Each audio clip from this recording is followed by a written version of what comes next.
Bonjour et bienvenue dans cette vidéo faite par le concepteur mécanique. Dans cette vidéo, je vais vous expliquer comment calculer manuellement la masse d'une tige cylindrique ou d'un cylindre tout simplement. Donc, la plupart des logiciels vont le calculer automatiquement lorsque vous voulez la masse, mais disons que vous voulez le calculer manuellement, je vais vous expliquer la formule.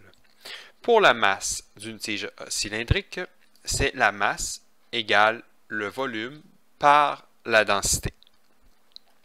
Pour avoir le volume du cylindre, la formule, c'est que le cylindre égale pi fois le rayon exposant 2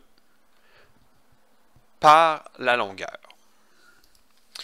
Donc, à ce moment-là, j'ai environ 3,1416 par le rayon qui est 12,5 exposant 2 par une longueur de 150, ce qui me donne 73 631,08 mm3. À partir de là, avant de continuer, il va falloir convertir une des deux unités parce que lorsqu'on inclut deux unités ensemble, ça ne fonctionne pas. Et ce que je veux dire par là, c'est que présentement, j'ai des unités en millimètres cubes, mais ma densité de mon aluminium est en kilogrammes par mètre cube. Donc, il faut que j'en convertisse un des deux. Donc, ce que j'ai fait, c'est que j'ai divisé mon millimètre cube par 1 milliard pour que ça me le donne en mètres cubes. Donc, le résultat en mètres cubes du volume de mon cylindre est celui-ci.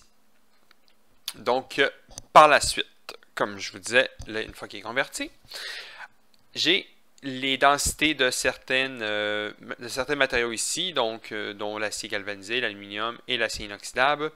Donc, dans mon cas, on va dire qu'elle est en aluminium. Donc, pour avoir la masse totale, c'est le volume, donc que j'ai trouvé ici et converti en mètres cubes, par ma densité de mon aluminium, ce qui me fait un total de 0,2 kg pour cette tige cylindrique ou